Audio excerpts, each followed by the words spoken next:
Olá, boas-vindas a mais uma exploração profunda. É excelente ter a companhia de quem nos ouve para desvendar um material histórico e psicológico, incrivelmente denso hoje. Muito denso. Olá para quem está nos acompanhando. É um prazer estar aqui de novo.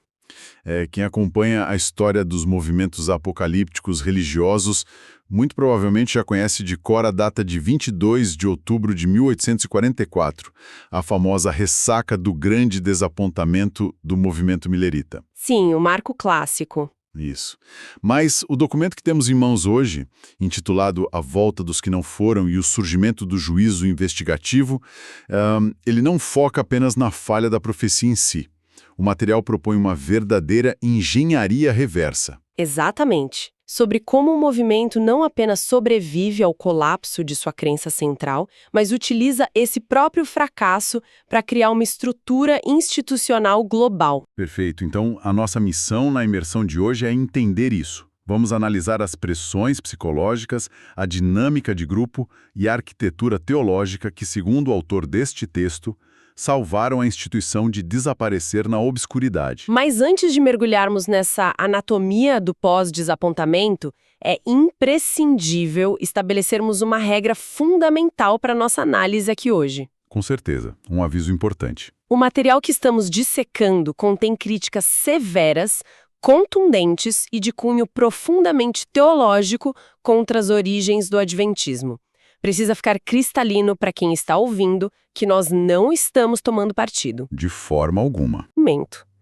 Vamos examinar as ideias e os eventos históricos exatamente como constam no texto fornecido, sem qualquer intenção de fazer juízo de valor sobre a fé alheia. Um alinhamento essencial, muito bem colocado. Certo, vamos desvendar isso. Com tudo isso em mente, vamos direto ao ponto crítico. Imagine a cena. O Sol nasceu no dia 23 de outubro de 1844. O dia seguinte ao suposto fim do mundo. Exato. O mundo continuou girando, as plantações continuavam lá, as dívidas continuavam lá. E a mente humana tem um limite, sabe, para suportar o contraste entre uma expectativa absoluta e uma realidade inegável. O que é fascinante aqui é observar a manifestação extrema da dissonância cognitiva. O texto detalha isso com uma precisão cirúrgica. Como assim? Como as lideranças processaram esse choque inicial? Porque eles tinham muito mais a perder em termos de reputação. Veja bem, quando indivíduos apostam suas finanças, seu prestígio social e sua própria sanidade em uma crença que se prova publicamente falsa, o colapso é quase inevitável. A mente entra num estado de emergência. Ela tenta reconciliar aquele investimento massivo que foi feito com o fato irrefutável do erro. E a primeira reação de uma liderança acuada, geralmente, é a negação, seguida de uma fragmentação. E o texto traz exemplos absurdos disso. Olhando para Joshua Himes, por exemplo, o comportamento dele ilustra isso perfeitamente. Sim, o grande motor publicitário do movimento. Ele mesmo, o homem que financiou as tendas, os jornais, à base de Guilherme Miller. A primeira rota de fuga do Himes foi puramente defensiva. Ele tentou argumentar que todo o fervor pelo dia 22 de outubro havia sido uma espécie de hipnose coletiva, um mesmerismo em massa. Uma tentativa clara de tirar a responsabilidade de si mesmo. Totalmente. Mas a queda dele foi além da teologia.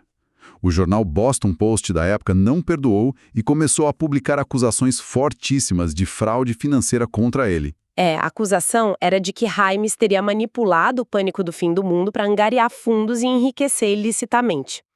E, verdade ou não, a pressão pública o destruiu como líder daquele grupo. Ele ainda tentou, de forma meio errática, liderar facções menores, marcando novas datas para o Apocalipse. O comportamento clássico de quem tenta dobrar a aposta para recuperar o que perdeu.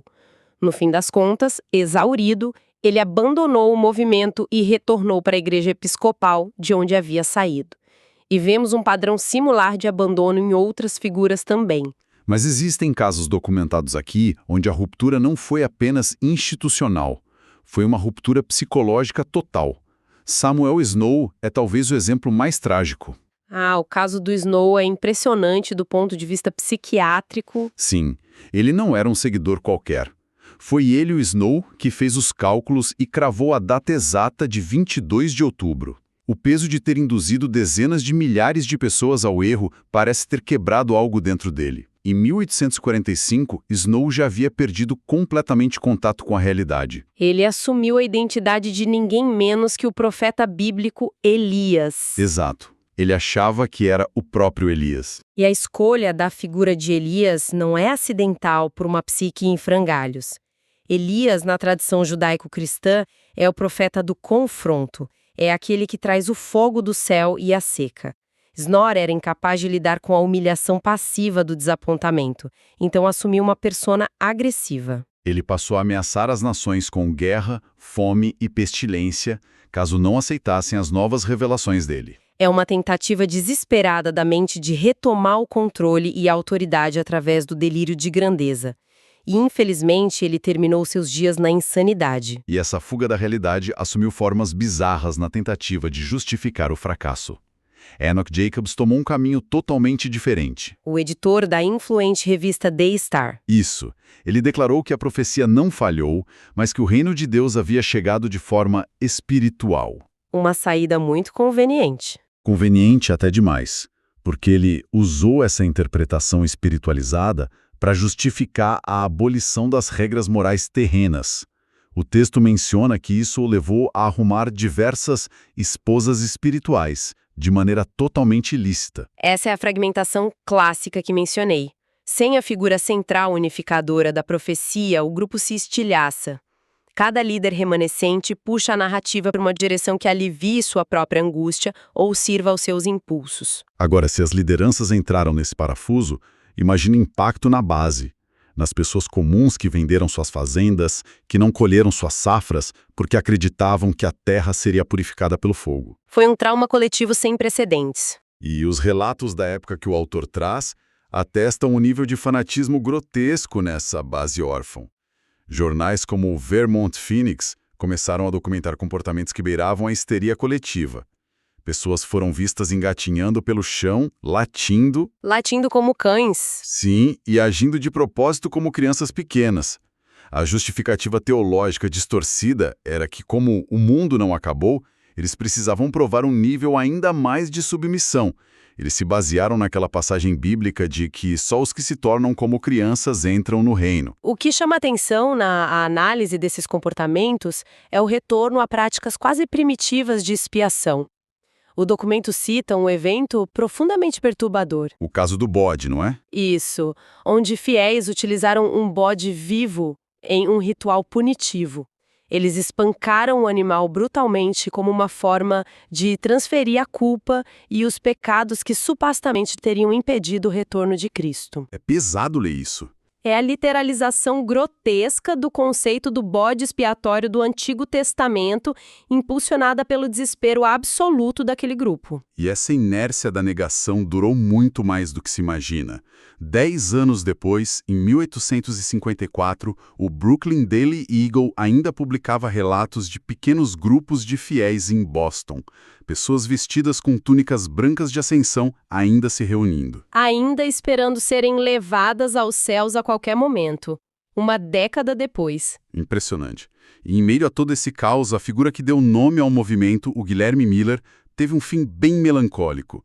Ele chegou a fazer um reconhecimento público do erro nos cálculos? Sim, um mea-culpa, mas que o texto aponta vir carregado de ressalvas. Como ele se justificou? Miller admitiu a falha cronológica, mas defendeu a lógica da sua premissa. E mais do que isso, ele começou a transferir a culpa para terceiros. Ele alegou ter sido enganado em relação ao caráter de certas pessoas que o cercavam. Tentando salvar a própria reputação. Ele tentou manter alguma coesão, mas a base de credibilidade estava destruída. Sua saúde se deteriorou rapidamente após o trauma e ele faleceu doente em 1848. Ele deixou para trás um vácuo colossal de liderança, uma multidão em prantos e um escárnio público ensurdecedor. O que nos leva ao momento de virada da nossa exploração de hoje. A ressaca social. O famoso episódio do milharal. Exatamente. A cena é cinematográfica. Imagine a manhã do dia 23 de outubro, no interior de Nova York. Hiram Edson, um fazendeiro, e seu amigo O.L. Crozier, eles passaram a noite inteira em claro, chorando. Estão fisicamente exaustos e emocionalmente destruídos. Um estado de vulnerabilidade imenso. Aí eles decidem sair para visitar e confortar outros irmãos de fé. Mas há um detalhe narrativo crucial apontado pelo texto. Eles se recusam a andar pela estrada principal. O pavor de cruzar com os vizinhos. Sim, o medo do ridículo e da zombaria implacável sobre o apocalipse cancelado é tão imenso que eles optam por cortar caminho, escondidos, por dentro de um milharal. E se conectarmos isso com um panorama maior, o milharal não é apenas um detalhe geográfico nessa história. Ele é o epicentro do isolamento psicológico. Como uma barreira de proteção. Exato. Eles estão literalmente se escondendo da realidade empírica que os vizinhos representam. E é nesse estado de isolamento, privação de sono e altíssimo estresse emocional que a reestruturação cognitiva precisa acontecer para que a mente não colapse. É exatamente no meio dessa plantação que Edson para. Ele olha para o céu e tem o que inicialmente relata como uma visão. O texto diz que, posteriormente, a narrativa oficial adapta isso para uma forte convicção. E a ideia que atinge Edson como um relâmpago é a seguinte: Jesus Cristo não falhou. A data estava certa, o local estava errado. Isso.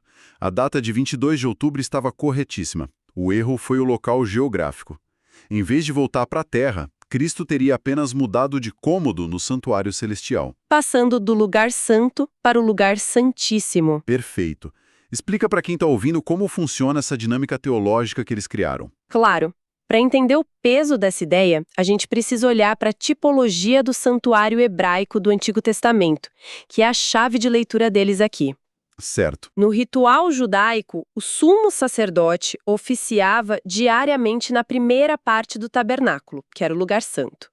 Mas apenas uma vez por ano, no dia da expiação, ele entrava na segunda parte, o lugar santíssimo, para purificar o santuário dos pecados acumulados. E o que o Edson fez com isso? O que Edson fez, segundo a análise do texto, foi transpor esse calendário terrestre para o céu. Então, a purificação que Miller achou que seria a terra consumida pelo fogo, na verdade era uma limpeza de registros lá em cima. Exatamente.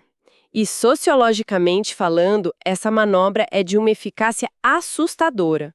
Pense bem, a profecia original do Miller era perigosa porque era empírica e falsificável. Dizer o mundo acaba amanhã deixa você vulnerável aos fatos de amanhã. Com certeza, se o sol nascer amanhã, você está errado e ponto.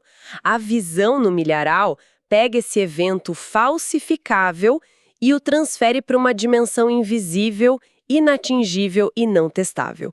Ninguém pode ir até o céu verificar se a porta do lugar santíssimo foi aberta ou não. Nossa, isso muda completamente as regras do jogo. A lógica da vergonha simplesmente desaparece. Eles deixam de ser o grupo que cometeu o maior erro matemático do século e passam a ser o grupo de elite que compreendeu um evento cósmico invisível. E os vizinhos não podiam mais zombar deles exigindo provas visíveis, porque as provas não pertenciam mais a este mundo. Esse foi o alívio cognitivo perfeito que permitiu àquela multidão justificar o investimento emocional e não abandonar a fé. E mais do que justificar o passado, essa ideia forneceu o alicerce para construir o futuro. Uma revelação dessas não fica contida por muito tempo. O documento relata que o Irã Edson rapidamente começou a formalizar e disseminar essa nova interpretação. Usando a revista dele, a Deidon. Isso mesmo. O que nos leva à formulação de uma nova doutrina central, porque não era só uma troca de salas no céu. A partir daquela convicção no milharal, nasceu o que foi batizado de juízo investigativo. Uma mudança teológica massiva. Sim, o argumento teológico detalhado no texto aponta para uma revisão dramática do cristianismo tradicional. A nova premissa era de que o sacrifício de Jesus na cruz não teria sido completo. O que vai contra o clássico está consumado. Exato. Contrariando o está consumado no Calvário. Aquilo seria apenas a fase 1. A fase 2 teria começado justamente em 22 de outubro de 1844, com Cristo iniciando uma gigantesca auditoria divina. A ideia era que os livros de registro no céu foram abertos, e desde os tempos de Adão até as gerações vivas, cada detalhe, cada pecado esquecido, não confessado ou não percebido, estava sendo investigado. Pesado minuciosamente. Pesado, com o risco de resultar na condenação ao lago de fogo. Aqui, o autor do documento faz uma transição de um relato histórico para uma crítica institucional muito bem estruturada. O checklist da instituição. Exatamente. Ele argumenta que o movimento sobrevivente estava, na verdade, seguindo um checklist inconsciente para a formação de uma nova seita religiosa estável. Para se desvincular do vexame milerita e criar uma identidade própria, eles precisavam de pilares específicos, e a doutrina do juiz investigativo forneceu o primeiro e mais importante deles. Esse checklist dissecado no texto é fascinante para entender como instituições ganham tração do zero. Vamos listar aqui conforme o autor aponta. Primeiro item: doutrina exclusiva. Confere. O juiz investigativo servia perfeitamente para isso. Ninguém mais no mundo cristão acreditava nisso, o que criava uma identidade única de detentores da verdade final. Segundo item: seguidores desesperados por liderança. Confere. Havia uma massa de pessoas desorientadas prontas para abraçar qualquer explicação que lhes devolvesse a dignidade. Terceiro item: mídia para espalhar a mensagem. Que confere também. As revistas impressas, como a do Edison, funcionavam basicamente como as redes sociais da época. Elas padronizavam a narrativa rapidamente entre grupos que estavam isolados geograficamente. E o quarto item? O quarto item é, sem dúvida, o catalisador que cimenta todo o processo. Uma voz de autoridade inquestionável, de preferência carismática ou profética, para chancelar a nova doutrina. É nesse momento que o texto aponta para o surgimento da figura de Ellen White, a profetisa do movimento. E a análise do documento é contundente ao tratar da origem das visões dela. O autor destaca, baseando-se em detalhes médicos que ele cita, que as manifestações proféticas de White poderiam ser fruto de um dano cerebral. Sim, ele menciona um traumatismo craniano sofrido na infância dela. Após ser atingida por uma pedrada. Agora, independentemente da origem, seja neurológica ou sobrenatural, o fato é que as visões dela validaram a experiência do milharal, amarrando todas as pontas soltas. Com esse checklist operando a pleno vapor, o grupo tinha tudo o que precisava para se institucionalizar, o que culminou na formalização de uma nova denominação alguns anos depois. Mas o custo teológico dessa manobra de sobrevivência é alvo de duras críticas no nosso material base. Como o autor define esse custo? O texto é impiedoso na sua análise do juízo investigativo. O autor argumenta que, para salvar as aparências de uma profecia falha, os fundadores do movimento corromperam o núcleo da mensagem cristã clássica. Distorceram a imagem de Deus. Na visão do autor, sim. A doutrina substituiu a imagem de um Deus de graça, que oferece salvação garantida por um sacrifício completo na cruz, por uma caricatura de um Deus frio e calculista. A analogia do professor, certo? Isso. A analogia apresentada é de que Deus foi rebaixado à figura de um professor perverso e burocrático, sentado no céu revisando cadernos infinitamente, apenas esperando que o aluno cometa um deslize microscópico para reprová-lo sem nenhuma misericórdia. Nossa, e aqui é que a coisa fica realmente interessante na nossa exploração, porque isso nos leva a um paradoxo inevitável, que é o clímax da argumentação do documento. A transferência de culpa. Exatamente. Pense comigo, se o desapontamento não foi um erro de interpretação humana, se os pioneiros que vieram depois com a ideia da mudança de cômodo no céu estavam certos e eram guiados por revelações diretas, de quem a culpa por toda aquela dor? Alguém tem que pagar a conta histórica pelos hospícios lotados, pelos suicídios, pelas propriedades perdidas em 1844. É uma conta altíssima. E o texto mostra que, através das declarações de sua profetisa, o movimento supostamente empurrou essa responsabilidade para o Criador. A engenharia narrativa atinge seu limite aqui. O autor do texto fundamenta essa crítica pesada trazendo citações diretas atribuídas a Ellen White, onde ela aborda as razões por trás do fracasso da data de 1844. E essas declarações são perturbadoras do ponto de vista da lógica cristã. Eu tenho as citações aqui apontadas no texto. São passagens onde White afirma com todas as letras que, e eu vou parafrasear aqui, foi plano de Deus que o seu povo passasse por um grande desapontamento. E tem outra bem contundente. Tem. Em outro trecho, ela declara que sua mão ocultou um erro no cômputo dos períodos proféticos. Isso levanta uma questão teológica importantíssima que o autor explora a fundo. A premissa estabelecida aqui é que os pioneiros pregaram a mensagem certa, mas baseados em uma matemática que Deus, de propósito, mascarou. Para testar os fiéis. Para enganá-los e gerar uma decepção em massa, segundo a citação. E é aí que o conflito teológico se torna insustentável, de acordo com a fonte. Porque como uma instituição justifica que Deus enganou seu próprio povo? A Bíblia, no livro de Tito, capítulo 1, versículo 2, diz categoricamente que Deus não pode mentir. E o texto argumenta justamente isso, que eles remendaram um erro de data com um erro teológico ainda maior. O argumento central do texto é que a liderança do século XIX preferiu criar uma teologia onde Deus é o arquiteto do engano, anulando o sacrifício completo da cruz, a ter que abaixar a cabeça e admitir aos vizinhos que erraram uma simples conta no calendário. E o mais impactante é que essa tensão, esse remendo teológico, não ficou enterrado em 1844. O documento encerra trazendo essa crise para os dias atuais. Sim, o cenário contemporâneo. A engrenagem criada para esconder o erro lá no milharal cresceu exponencialmente, se tornou uma instituição global. Mas, segundo o autor, o cenário atual é de uma fratura silenciosa.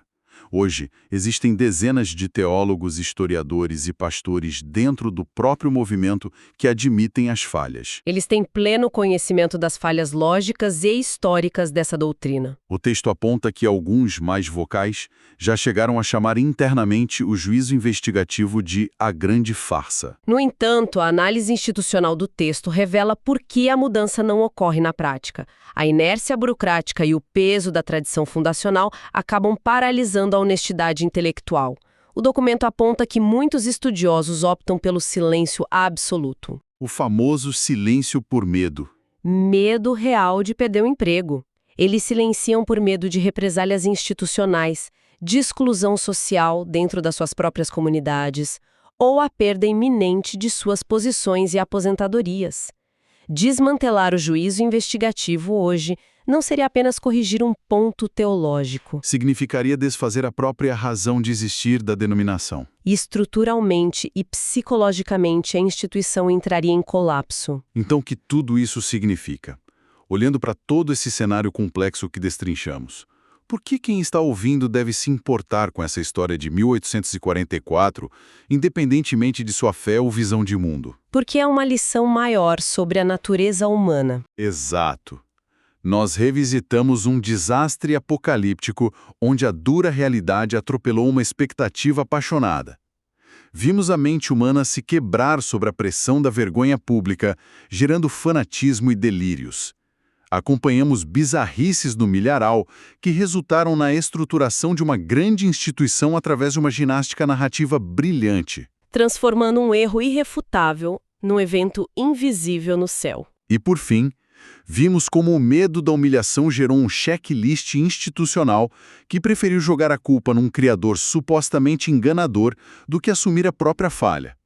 A lição sociológica dessa análise transcende muito o debate teológico, não acha? Sem sombra de dúvida. Esta história é um estudo de caso fenomenal sobre a resiliência das narrativas humanas. Quando confrontadas com fatos irrefutáveis, e o mundo não acabar é um fato bem irrefutável, grupos altamente engajados preferem alterar a realidade invisível a admitir o erro visível. Para proteger o núcleo do grupo contra o escárnio externo. As instituições preferem racionalizar o fracasso em níveis de complexidade absurdos a enfrentar a simplicidade brutal de estarem simplesmente erradas. É um mecanismo de defesa fascinante e assustador. E é com esse pensamento que encerramos nossa exploração de hoje, deixando uma semente na mente de quem escuta. Uma reflexão para levar adiante. Tendo em vista toda a dinâmica de proteção de ego coletivo e invenção de narrativas que vimos através da lente desse texto, se uma crença fundamental pode nascer não de uma verdade inquestionável, mas de uma manobra desesperada para encobrir um fracasso público e evitar a vergonha, Até que ponto as grandes certezas que movem instituições inteiras hoje não passam de soluções criativas criadas no meio de um milharal para não encarar a dura realidade? Onde estão os nossos milharais modernos, não é? Fica a reflexão. Agradecemos imensamente a companhia de quem nos ouviu em mais essa exploração profunda. Nos vemos na próxima. Até lá! Um grande abraço a todos e até a próxima análise.